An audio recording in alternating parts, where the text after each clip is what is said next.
there, I'm Rachel Gerber, Denominational Minister for Youth and Young Adults for Mennonite Church USA and the editor of The Gathering Place, which is an interactive website for Anabaptist youth leaders to learn, be, and connect. And you can find The Gathering Place community at www.thegatheringplace.us. Every month we talk about something different, and this month we've been talking about technology and how it impacts our faith development, faith formation, as we engage our youth. And so in this podcast, I am so excited to have Angela Gorrell, who's with us today. She is a researcher and adjunct professor faculty at Fuller Theological Seminary in California. And she has been finishing up her PhD research here, and she's going to talk with us today about what she's found about church and social media and what we can learn from it as we engage our ministry. So, Angela, it's so great to have you here today. Thanks so much for joining the tGP podcast, and why don't you just go ahead and jump in and tell us a little bit about what you've been looking at, what you've been studying, sort of what's your big question you've been engaging? Well, my big question is really just what can the church learn from social media engagement, and likewise, how might social media engagement have something to do with the church, with our life together, with Christian education and formation. And so I noticed a few years ago, near the beginning of my PhD work, that like many others had noticed, since 2005, church participation has decreased. A lot of different research studies are showing that. And online participation has dramatically increased. It always, since Web 2.0 in 2005, just increasingly every year, more and more people, especially since 2008, have been using social media. And so I wondered, what can we learn from online participation as church leaders? I'm really interested in the future of the church in the United States and really interested in Christian formation and education. And I wondered what we might learn from online participation. So the study was primarily just, there wasn't a lot to go on. There's not a lot of people who write about this yet, especially about on-the-ground practices. What are churches doing? How are they using social media? How are U.S. congregants using social media, and why?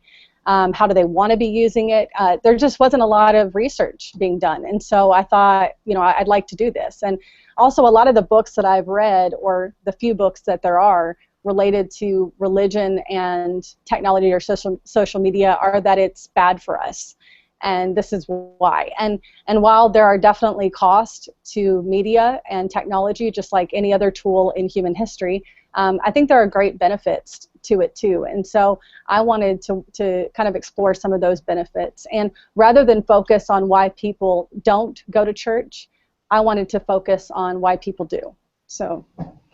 That's great. Yeah, I've always said, we can't change commitment levels from people, right? We can't make them come to church and sit in the pew at 9:30 or 10 or whatever on Sunday morning, but we can make the most of the various touch points that we do have with them. And I think that in this digital age, there's so many more ways that we can continue to connect and network folks together and create community. It's a different type of what community looks like, but to kind of keep those touch points throughout the week and the months. I think what you're kind of getting at there is that our definition of what church is, maybe if we stretch that a bit, like the Pew Research study that just came out earlier this year, basically, made this big statement about people not wanting to attend church anymore, or that dramatically, decreasing over the last few years. And yet, when it comes to people meeting in a particular building, yes, if that's what we're saying, that's what church is, then that has decreased. But as you're alluding to, there are other ways that people are participating in Christianity, not just in a building, but together in their homes, through connecting throughout the week, all kinds of various touch points. And so we have to wonder, how is that forming people as disciples of Jesus? Absolutely. Absolutely. Yeah, well, absolutely. Yes, absolutely. So what are some things that surprised you about your findings with this research? Yeah, I think the biggest thing that just initially surprised me was how many people responded to this survey. The person who was kind of overseeing this chapter of my dissertation, her name is Dr. Kimberly Hirabashi. She is a professor at USC, and she said, you know, if you get 200 people to take this survey, I will be blown away. And she said, literally, I will be blown away because it was so long. And so everybody knows that a good survey is about 10 questions because that's about how long you can keep people's attention. And yet I just had so many questions that I wanted answered that I thought, you know, though, I think I'm going to go for quality over quantity. I really want to know, like, and I don't even know where to start. Like, there hasn't been enough research on this stuff, so let's just ask kind of everything and see what happens, you know. And in 3 days, over 1,200 people had either partially or completely taken this survey. I mean, people took 45 minutes, 50 minutes to take it. People, you know, and I was blown. And then, you know, so it ended up being that 775 people completely took this survey from 37 states and over 25 denominations.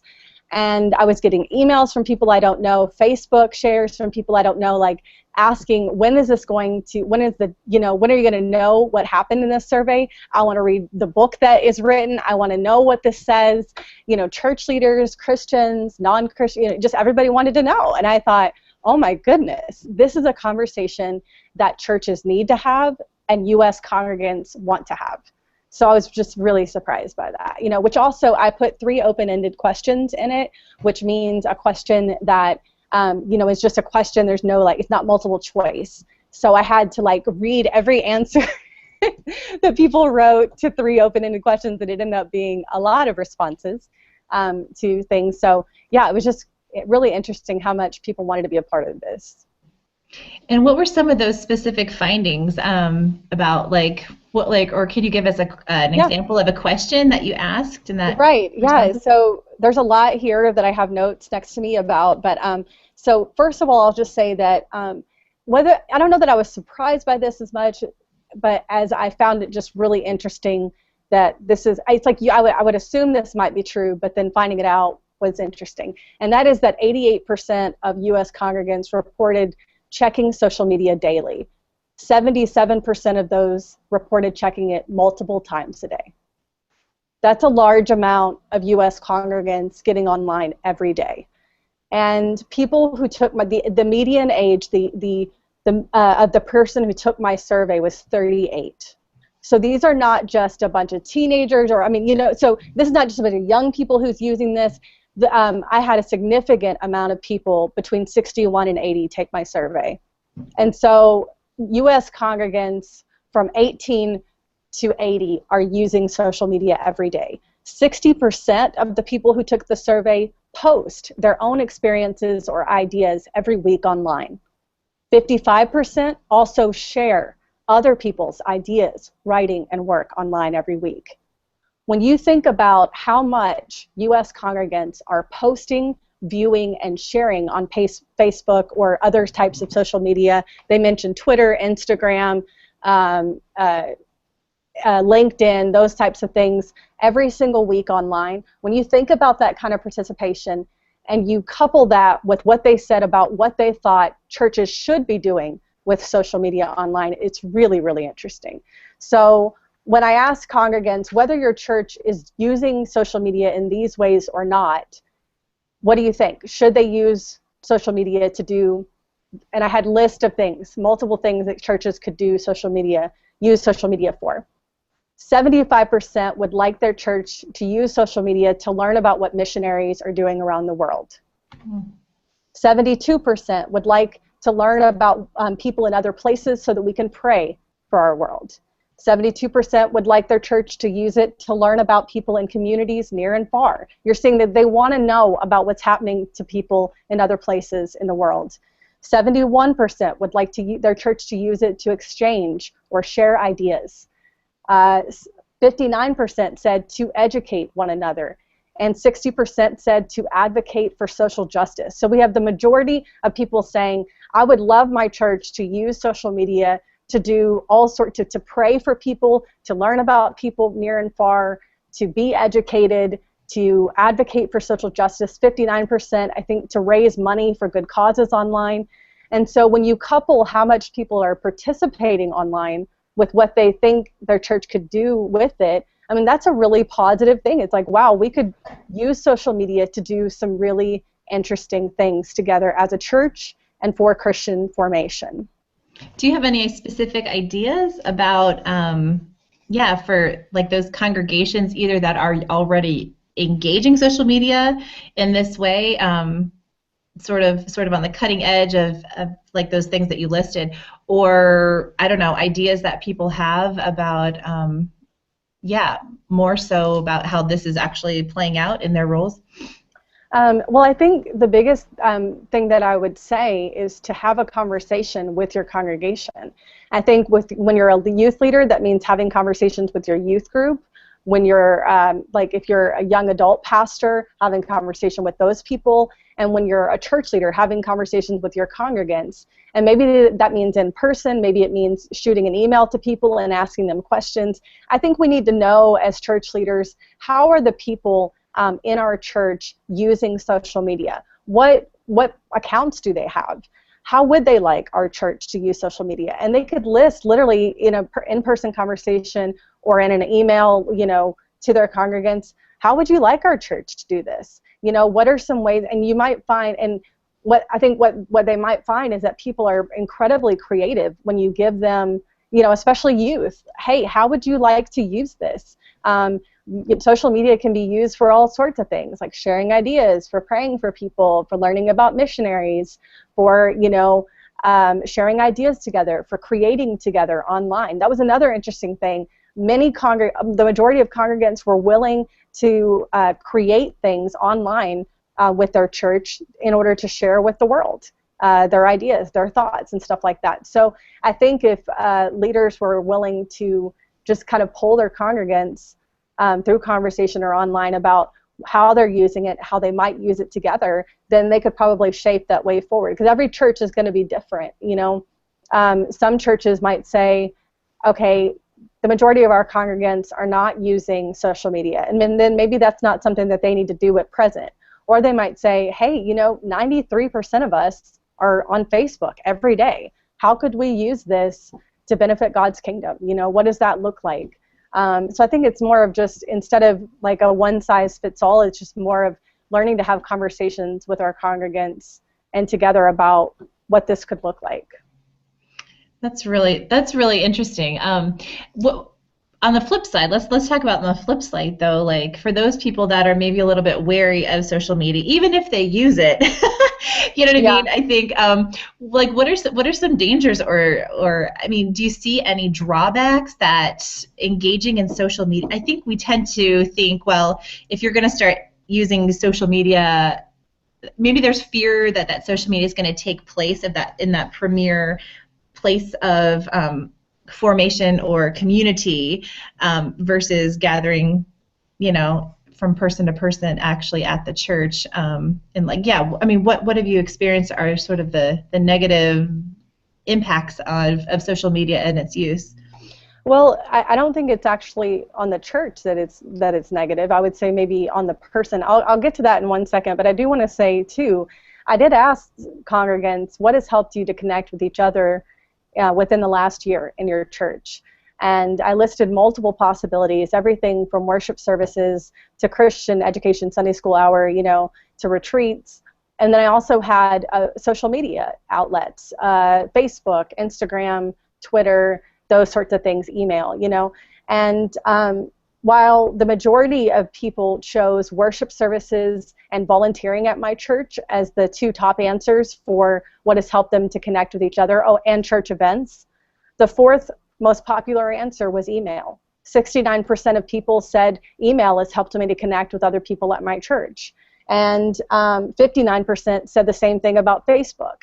And email and Facebook were more popular answers than sermons, Bible study, or service activities. So I think we have to ask ourselves at the church, like, what is actually helping people to connect with each other? And that's about, when I think about church formation, I think about our responsibility as leaders as helping people to attend to one another, to attend to God, and to attend to our neighborhood and the world. And so the three spheres of church formation. And that's my mentor, Mark Lau Branson, talks about that church formation triad in his book, Churches, Cultures, and Leadership. But so I was kind of asking people in this survey, what helps you to attend to others, to attend to God, and to attend to your neighborhood or the world? And so email and Facebook, very popular answers for connecting with each other. Likewise, 47% said email and 40% said Facebook for connecting them with God.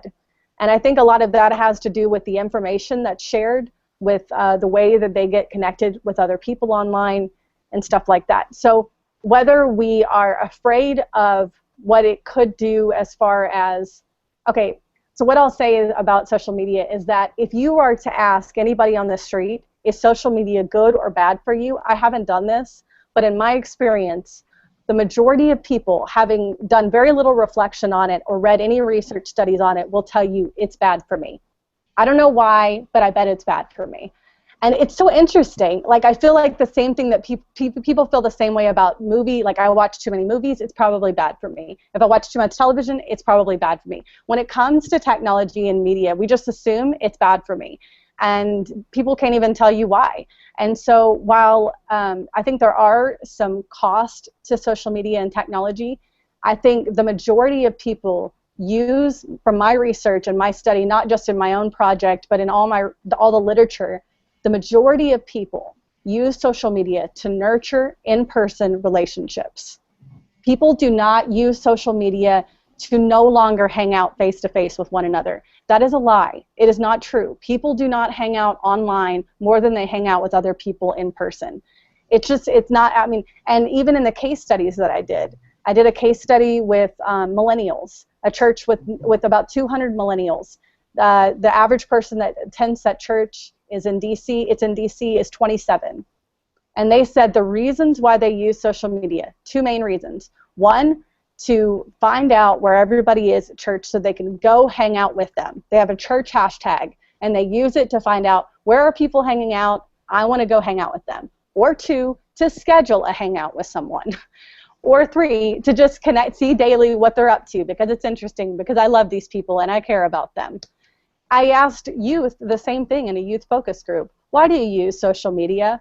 I'd like to know what my friends are doing when I'm not with them, to connect with them. And we use it like Facebook messaging and Snapchat and text to figure out where each other is so that we can go hang out with each other.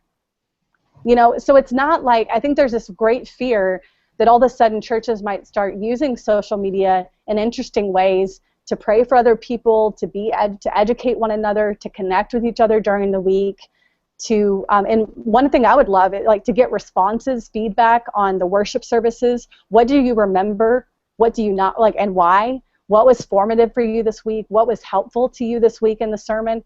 I mean, that's an incredible way to keep an ongoing conversation about something that happened in 30 minutes on Sunday morning all throughout the week. And even crowdsourcing for the sermon ahead. Do you know what I mean? Yeah. And then to weave those conversations in, or those nuggets into the sermon, Mm-hmm. I mean, definitely brings things full circle as well. Yeah.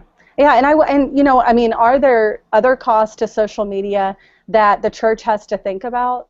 Yes, and I think one of those being addiction. I think to, especially when you think about the things that people have access to online, whether it's human trafficking problems, pornography, you know, just the things that you have such easy access to, it can create really unhealthy, I mean, it can nurture really unhealthy addictions.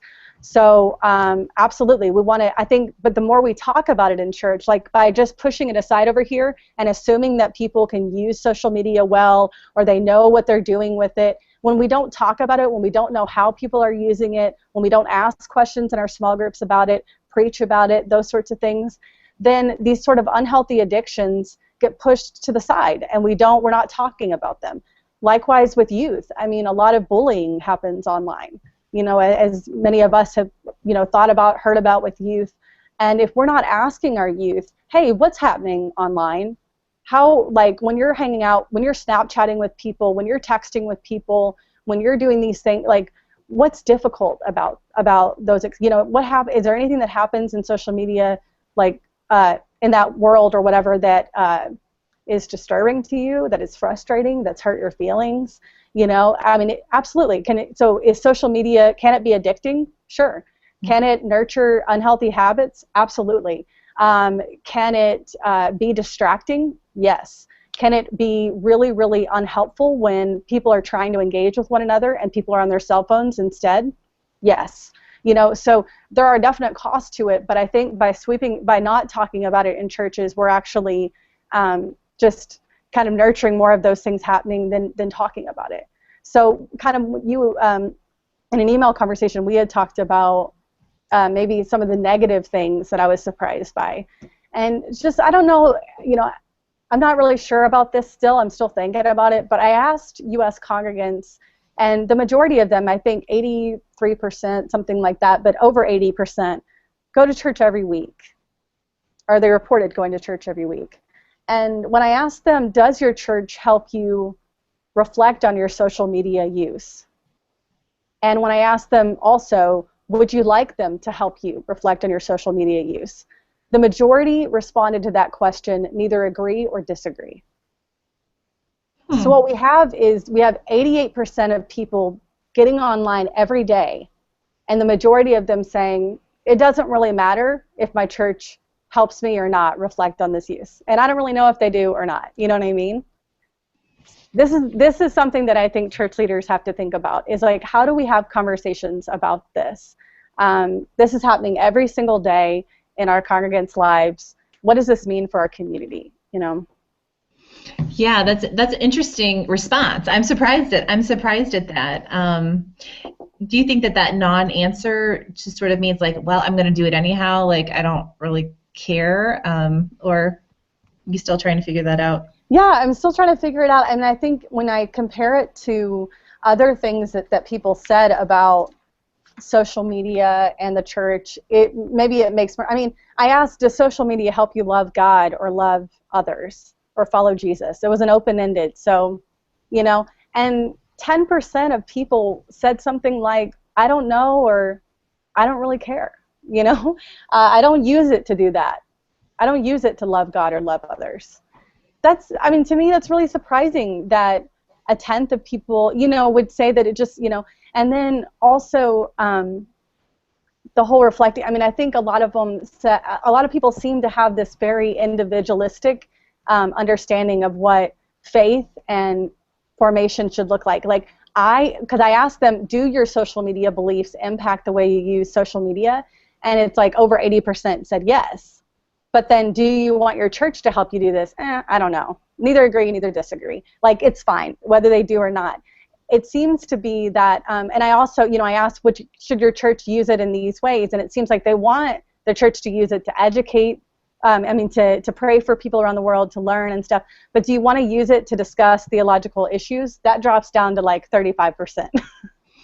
Do you want to use it to discuss national issues? They would rather discuss global issues online than national issues. So I don't know. I wonder.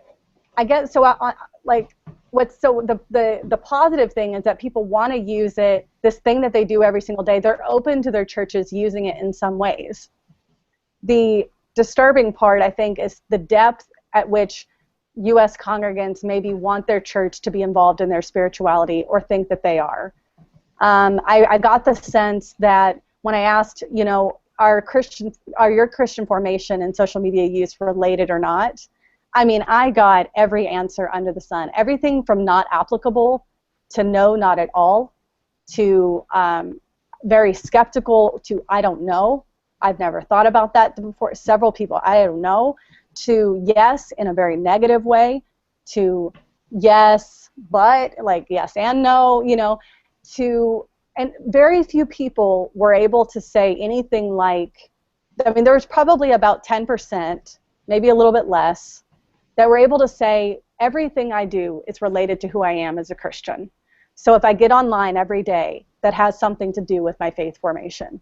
My practices, they didn't necessarily use this language, but my practices, my engagement daily with people, with anything I do, it affects who I am as a Christian. It affects me, I affect it. There's this, everything I do is related kind of thing, which would be my lean. I would say, as someone who, my PhD is in practical theology when I defend my dissertation in February, but my emphasis is in Christian formation and education and contemporary culture. And so I would say that anything we do, yes, it does form us as people. And I would say the other thing that was really disturbing is that very few, like Trinitarian language wasn't really used. When I asked them, are your Christian formation and social media use related? When I think about Christian formation, I think about what God is doing through the Holy Spirit to help within Christian community, to help us to be followers of Jesus in every way, socially, intellectually, physically, spiritually, and emotionally. Very few people, if any, like said anything like, God through the Holy Spirit does something in my life through what I'm doing, through how, like, speaks to me in this way. You know, it was very much related to Christian formation was everything but that. Christian formation was something that happened to me a long time ago. So people would say stuff like, I was formed as a Christian a long time ago, so even though I get on social media every day, it has nothing to do with my Christianity. People said stuff like, Christian formation only happens at church or when I read the Bible. It doesn't happen on social media. It's primarily related to the information that I get. Christian formation is about information or knowledge that I glean from being online. Or the most popular answer, not surprising at all to me as someone who's grown up in the church, Christian formation and social media use are related because of how I use it, because of my behavior. I don't post bad things. I don't view bad things online. That was the most popular category by far. They are related because I am a good person online. That's interesting. I was just going to say, jump in there and say, so it seems like it's not so much necessarily a social media or not problem or question so much as is how are we as leaders in our churches, how are we just even talking about what Christian formation is on a personal level and how that infiltrates and infuses everything that we do, social media use or not. Yeah, I think that's a really, really important point to center in on, is that when I ask, 775 congregants a question about Christian formation, and a bunch of them don't even know, have never thought about it, don't know what I'm talking about, are not really sure, think it has nothing, it happened a long time ago, it's not happening daily. I mean, we have to ask, how are we even talking about, how we are formed as people, as Christians, as disciples of Jesus in churches? Yeah, what are we doing? Yeah, what are we doing in our churches? Yeah. Why are you showing up? I wonder if it has to do, I've been wondering myself whether it has to do with how we talk about conversion. I think when we have a stunted idea of conversion, when we see it as a moment in time, as we became a disciple of Jesus at this moment, when we prayed this type of prayer with these type of words, when we see conversion as something that happened once, and that's it, and now I'm a Christian, I think, and we don't have an ongoing sense of conversion, of the fact that we are born, in Bono's words, again and again and again and again, that we're always changing, we're always being formed, that the things that we do every day, the people we engage every day, change us as people. We are constantly being transformed. Literally, the neurons in our brains are constantly being transformed, and so we are constantly changing. And so because we're constantly being formed by our engagement, by our practices, our disciplines, our habits, by the people we surround ourselves with, we want to be thinking about what we're doing every day. We want to be cognizant of that. But I think we have a real limited view of what formation is. Yeah. Absolutely. Well, what do you recommend then for youth leaders or other church leaders, to sort of, can they use social media, or how would you suggest them using social media to do Christian formation, or to help them, help congregants understand and realize that this is an embodied way of living?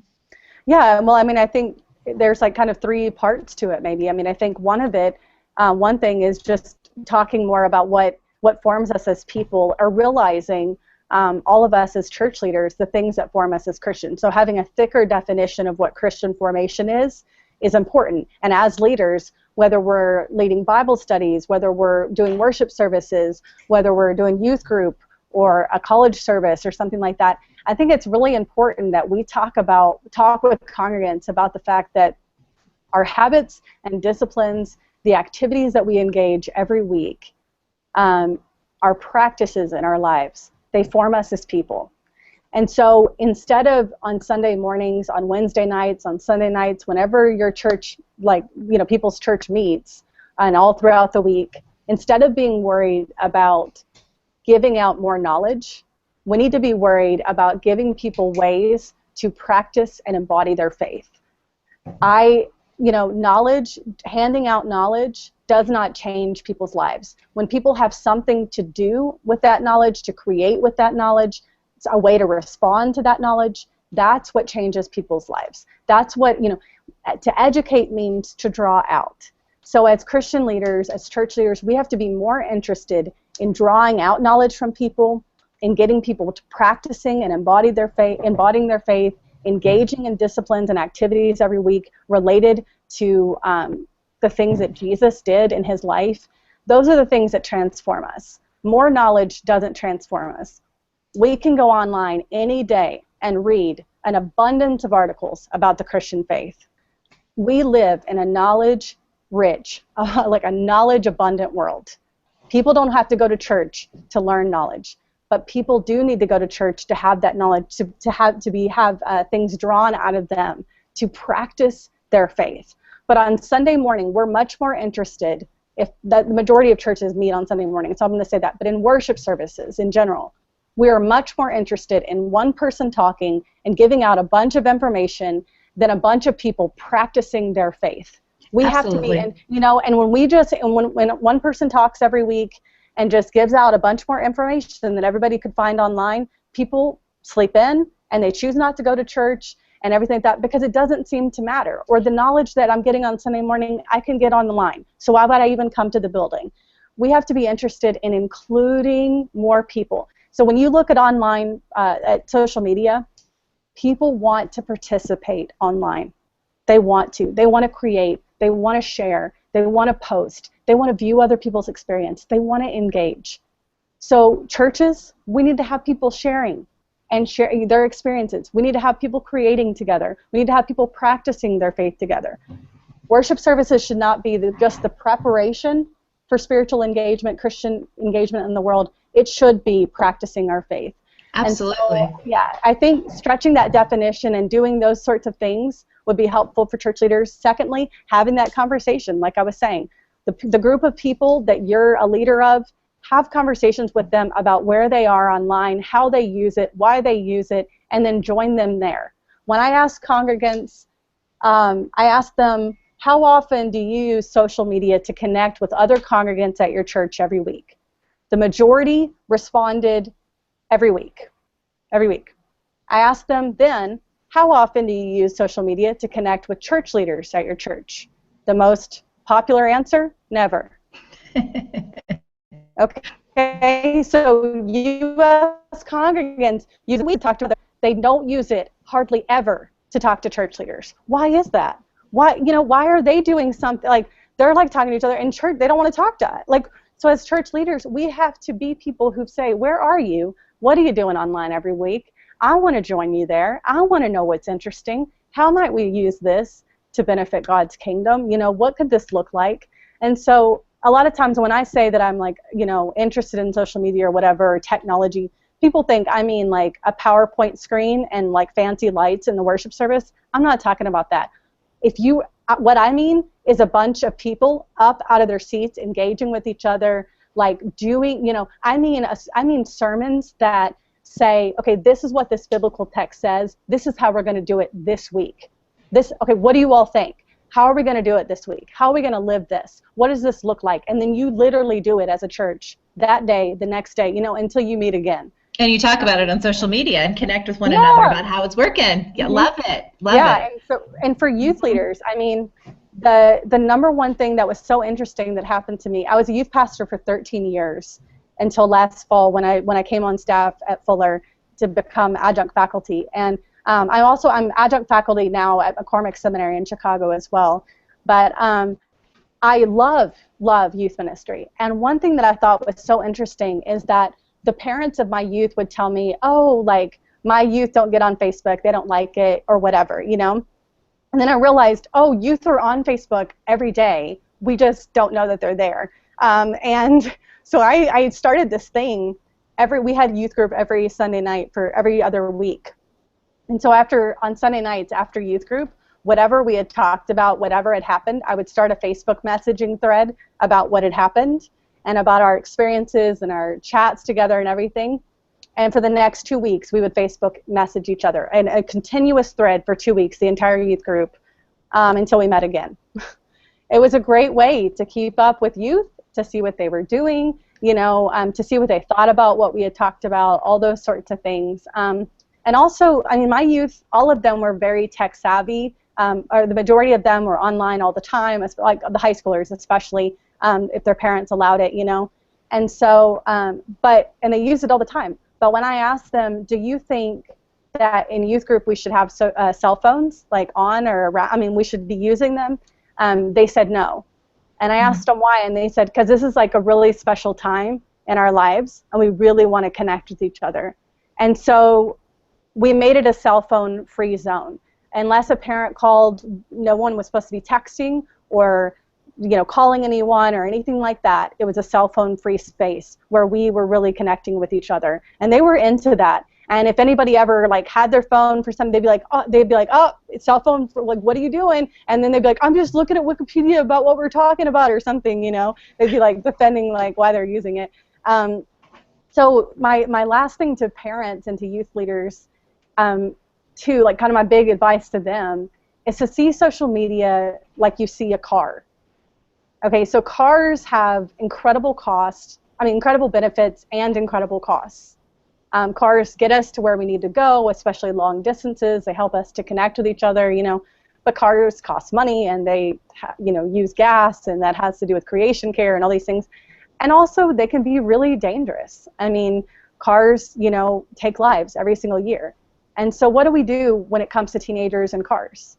I mean, the first time that they drive a car, I mean, do we just put them in the car and let them go? No, we sit with them in a car for many months, watching them use the car and asking them questions and making sure they know how to use it, making sure they're reflecting on how they're using that car, making sure that they're aware, that they're looking at everything around them, that they know the dangers related to using a car. We test them on it. You know what I mean? And yet, when it comes to social media, I feel like so many parents and youth leaders just say, okay, here, you can have a Facebook account or whatever, and they either do one of two things. They either over monitor their youth, and they never allow them to just have freedom with it, They want to sit next to them the entire time. I mean, there's a point in time when youth are allowed to get in a car and they get to go, and we have to just trust them with it. So we can't over monitor them.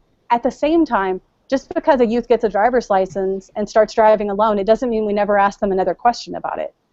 I think we have to ask them questions, and not what were you doing last night online? Why? Why were you doing that? What do you, but interesting conversational questions what is interest? What's up with Instagram these days? What do you love about that? Or Snapchat? Are y'all using that? Okay, can you teach me how to use that? How do I use Snapchat? Or is there anything difficult that goes on online? Do you feel when you see other people posting stuff that you get jealous?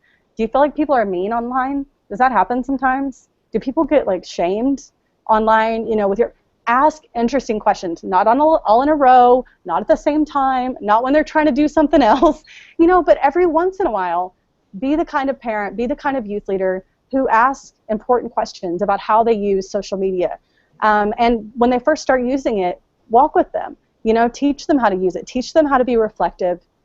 And warn them that there might be people online who try to talk to you that you don't know, and you want to be really cautious to not talk to people you don't know online, and especially not to be willing to meet up with people that you don't know online. And be really careful what you post, because pictures and words and all this other stuff that even if you think it could go away, it may be there forever. This is a really important, So it's just having those kinds of conversations, just like you would about a car.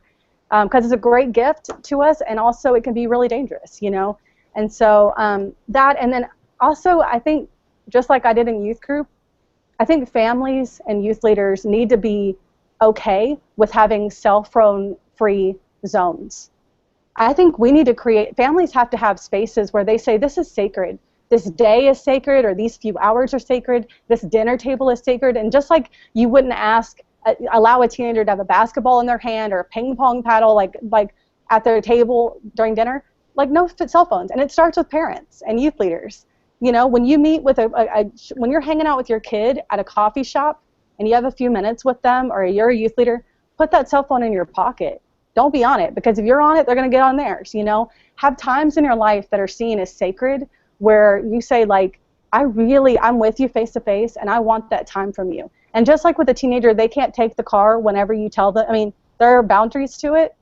Tell them there are boundaries with your cell phone. Like at dinner, no cell phone. At these few hours, like we're going to go on this family adventure together. We're going to go camping this weekend, no cell phone. We're going to go to the Disneyland. We're not taking pictures all day long. We're actually just going to hang out together while we're there, you know? So that would be my advice. I love that car analogy. I think that's a really helpful way to frame it, with the benefits as well as with the shadow side, you know, just like what we have with anything. And especially having and creating those sacred spaces. I think, you know, just like you shared about your youth group, how they were really calling each other out about that this is a special thing that we have going on here, you know, but it was simply because of social media and their use together that created this deepening in the bond that they wanted to gather together, you know, in person. And so I think that's such that having those boundaries of technology free zone is also so important for not only youth groups but also for families. Absolutely. Yeah. Mm-hmm. Well, Cedric, who is part of our listening audience today, do you happen to have any questions for Angela? Yeah, I just want to say thanks. I mean, this has been helpful in ways to think about that. I think one of the things that is most intriguing is this whole thing that people think it's just bad or a negative, but yet they're willing to use it, and they, you know, most people who responded said that they use it for good. And the other one is that people aren't choosing social media over in-person relationships. And I think that's just something that needs to be, you said, I mean, as you said, it's a lie. I mean, they're just not doing it. They're using it to connect more with that. Mm-hmm. I think my question with that is, since they're using it to connect more, are they getting relationship overload where they are trying to connect with too many people instead of having a few deep relationships? Good question. Yeah, I mean, well, I think there's an assumption in that question, which is that deeper, like a few deep relationships are better than a lot of relationships. Which, I mean, I guess, and then also in that question we have to ask, like, what does it really mean to have a deep connection or a deep relationship with someone else? And so those are things that actually my survey, you know, I didn't really get into how does, like I asked them what has helped you to connect with other congregants, but I didn't ask them why this has helped them to connect or what they see as a real deep connection, you know. And similarly with, so, you know, my survey and my case studies, I didn't really ask about deep relationships versus a lot of relationships. So I can talk about your question, not in relationship to what I've studied, but to just, I would say, you know, I don't know, like I mean, again, this isn't a research-based, you know, answer. So I'm just going to say in my experience, I feel like when I think about my own life, like growing up, there was always been like a few people I knew really, really well, and then a bunch of people that I kind of knew. Like I went to church with them, you know, or like so I saw them at church on Sunday. I went to the grocery store and I see the same workers or the same coffee, you know, people, or, you know, so there's always kind of been like a few people that I've really shared life with, and then a bunch of people that I saw casually during the week. Then what social media did was expand that amount of people that I like casually know in some way, but it didn't really like lessen the few people. I mean, I have a few women in my life that are, you know, and my husband that are my best friends, you know, that I have really deep relationships with, along with my sister and my mom, you know. So, but social media has definitely expanded that other tier of just like all kinds of connections, like for example today, you know. So I don't know that people are having any less depth of, like, I think a lot of people still have deep relationships with a few people, and then, but just maybe more connections. Does that make sense with other people? Yeah, that makes sense. And if I may ask a question in a different area, Yeah.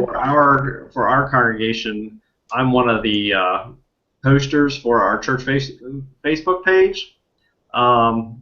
And I mean, you gave some good ideas of how to engage that conversation more. But like, what should a church be posting to bring people together to have that connection, instead of just more of, hey, there's a meeting tonight, hey, there's supper on Wednesday night. I'd like for our Facebook page to be a little more interactive than what it has been. Mm-hmm. Well, I mean, first you have to find out is that really I mean, how many people in your church use Facebook, and is that the preferred way of posting? I mean, do they post mostly there, or do they prefer Instagram, like just posting pictures of what's going on? Do people prefer email, of like if it's like an event, or like when I asked youth, what do you use email for in a youth focus group, they said for like really official things. So so we use different kinds of social media accounts for different reasons. So they might be seeing your Facebook page, like your church page. I think a lot of them see that as announcement oriented. It actually doesn't feel very interactive. They may not even realize that they have the freedom to post there. So I think it's having an in-person conversation with congregants and saying, what could we use this page for? And maybe if you have a few ideas, like you kind of list them for them. Okay, I would love to know if you have, a couch that you want to sell or give away, like post it there. If you have like extra vegetables in your garden, will you post on Facebook and tell us, hey, if you want to have people over for dinner, or you're going to go out in the neighborhood and pick up trash at a local park, will you tell us all and invite us there? Or whatever it is, or maybe it's creating a hashtag and teaching people, this is our church hashtag. Whenever you're doing something with other congregants and you're like, hey, we're all meeting up at this restaurant, or 5 of us are meeting up and we don't care if other people meet us, then you put the hashtag there or post it to our Facebook page. I think congregants are not really aware of all the ways that you can use social media in order to kind of nurture Christian community and be, connected throughout the week. So I think if you first have a conversation, what kind of media do you use, how and why, then move into maybe some possibilities as a church leader of ways you think that y'all could use it together, or even like asking them, how do you want to use this? And then maybe just start with a couple of ways, to use it together, to kind of nurture life together or whatever. I think start small, start with what people are doing, and then start small in the next direction of like other possibilities, and then it would grow from there. But I think a lot of times what we do is, as church leaders, is we sit in our office and we dream up ways that people are going to want to join in all the things that we've created. And instead of starting with a conversation with people and saying, what can we do? And like putting it back into their hands, having that conversation, if it comes from the congregation, it's going to be much more likely that people will participate. Or you might find that, oh man, you might find people view your Facebook page all the time and you don't even realize it. They're always waiting for you to say stuff there, and they'd like to reply to cool articles or something, and they're always viewing it, or they're open to it, but they're not, so they're there, but they're not sharing or posting, So just remember, like, people are always viewing way more than they're sharing and posting, and so even if you're putting it out there, I mean, that was one thing, the social media, like the Media Savvy Church in DC that I did a case study of, one of the people who like ran their digital media, so even though they're a church that uses media in a lot of ways and want to use it to nurture community, she felt like she was always putting things out there as a leader, and she was like, is this just going out in the universe? Does no one care about what I'm posting? And I was in a focus group with her and 8 congregants, and every single one of them said, we love it, don't take it away, we read it every day. And she's like, really? Oh my gosh, I feel like my work is like really doing something. And so they were using it far more than she even realized. So, yeah. So get a good analytic program so that you can figure out who's looking at stuff and when and how. That's great. Well, it's talking. It's asking a lot of questions. Yeah. Absolutely. Well, I noticed that our hour is almost up. I'm very grateful, Angela. Do you have any last minute words or, I don't know, wisdom that you want to give to our community? No, I mean, I'm so honored that you invited me to participate in this conversation, and I'm excited to see in the next few months the other things that are kind of lifted from this data. And more than anything, like, I'm just excited about this ongoing conversation. I mean, I'm just scratching the surface. There is so much more that we can learn about this, and every day there are new media platforms and stuff. So I think for church leaders, try to not let it overwhelm you. Social media is not, and technology as it relates to church, it's not about keeping up with what is the coolest, most now thing. It's not about doing cool things in the middle of your worship service. What the most important thing that we can learn from social media is that people want to participate. People want to be included. People want to be engaged. They want to create. They want to share. They want to learn. They want to pray. You know what I mean? They want to do these things. And if we're not allowing that to happen in church, if all we're doing is just talking for 45 minutes and singing a few songs and then we move on, I mean, that they're going to go do it, so they're going to participate somewhere else. And so I really think we have to say, okay, how do we get more people participating in our churches all throughout the week in all different kinds of ways? And how do we stretch our definition of what Christian formation is? And so I'm excited to continue to be a part of this conversation. And you can find me, of course, at Angela Gorrell on Twitter. And Angela Gorrell 8, the number 8 at gmail.com is my email address. And you can find me on Facebook, Angela Gorrell, and on LinkedIn. And you can find me on Instagram. I'm on everything. So I study this stuff, so I have to know. So yeah, find me on Facebook, find me on Twitter. And I'd love to continue the conversations. That's awesome. Well, thank you so much. Will this be coming out in a book here soon? I hope so. I mean, Eventually? right now it's just all of my dissertation. I'm gonna completely finish it and edit it all together and make it really pretty by Christmas. And so as long as that is goes the way it's supposed to go. In February, I would love to begin thinking about what it looks like to write a couple books about this. I'd really like to write one for kind of seminaries and pastors who want to think deeply about Christian education and formation. And then I'd love to write one for just pastors and Christians, U.S. congregants, lay people who would like to think more about social media in the church. So we'll see. I mean, that's the dream, yeah. That's wonderful. Well, we are your biggest fans. Think you have so much to offer, and thanks so much for talking with us. And I'm just really, just hearing you talk about how people want to be connected, they want to create, they want to be with one another.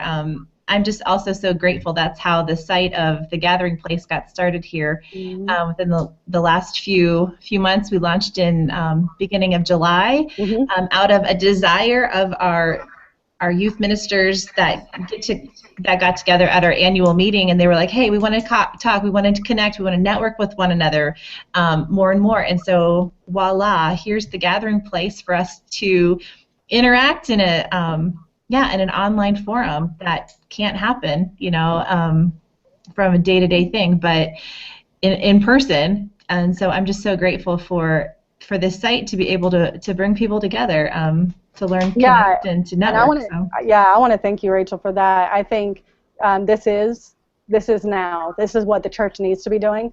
And we can only meet biannually, all together in one place. But all throughout the year, the 2 years in between, we can be connecting and learning from each other. And then whenever possible, meeting face to face, in person, I like to say, because we're face to face right now. So I like to say in person. In person, yes. Yeah. So, and meeting in person over coffee, over food, hanging out together, doing activity whenever possible. But I think the Gathering Place is exactly what the church needs to be about. So, woohoo! Yes, this is great. Yes. And we are having our face-to-face annual meeting end of January 28, 29, 30 in Orlando, Florida. So we'll hear more about that coming up. So cool. Thanks so much, Angela, and have a wonderful afternoon. Yes. Rest of your morning. Thank you both. Thank you. Thanks, Angela. Absolutely. Take care. Okay. Bye. Thanks.